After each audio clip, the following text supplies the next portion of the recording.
Some people say that mass immigration into the United States can help reduce world poverty. Is that true? Well, no, it's not. And let me show you why.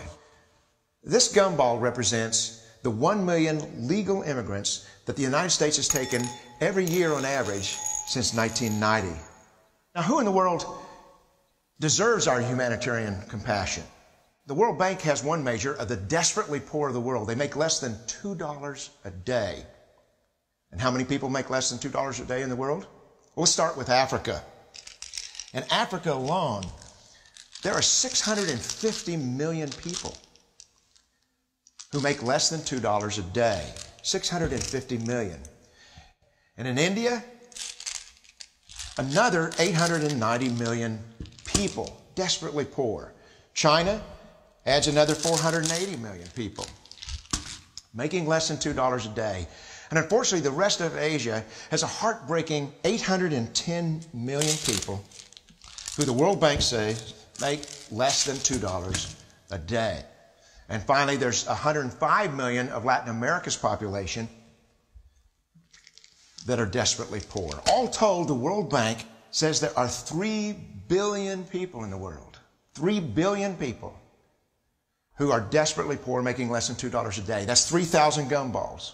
And every year, we take 1 million and suggest that we've somehow made a humanitarian difference.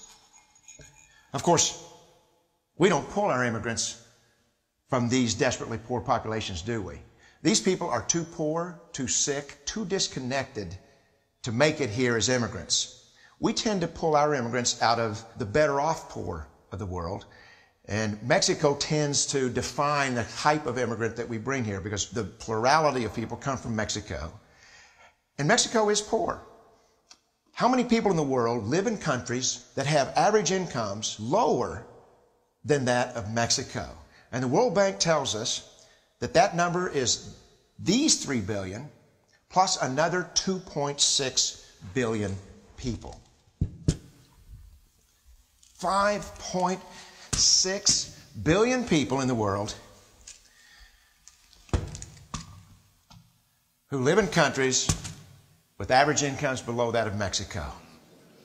That's 5,600 gumballs. And so what is it that the elites are telling us? They're telling us that when we take this 1 million immigrants, that we somehow or another are tackling world poverty. And we have to do it regardless of the effect on our unemployed, the working poor, the most vulnerable members of our society, regardless of the effect on our natural resources. Even if we went by the most radical proposals in Washington, which are to actually double our immigration to 2 million a year,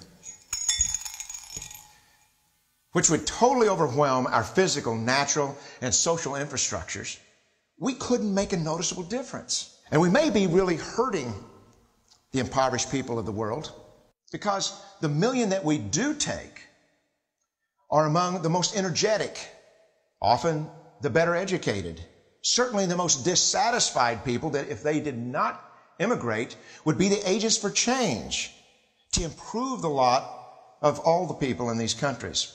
The true heroes in the global humanitarian field are the people in these countries who have the wherewithal to immigrate to another country, but instead stay in their countries to apply their skills to help their fellow countrymen. Unfortunately, our immigration system tends to entice these very type of people to abandon their countrymen. The impossibility of making even a dent is actually worse than it looks here. Because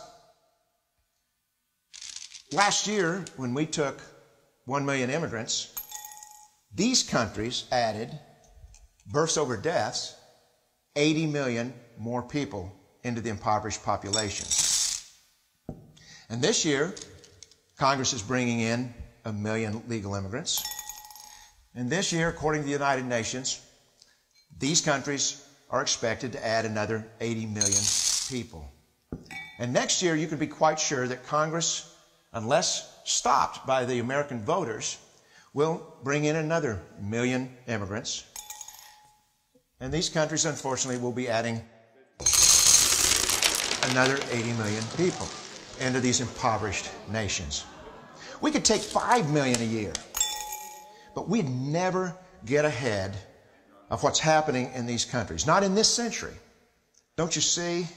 Immigration can never be an effective or significant way to deal with the suffering people of the world.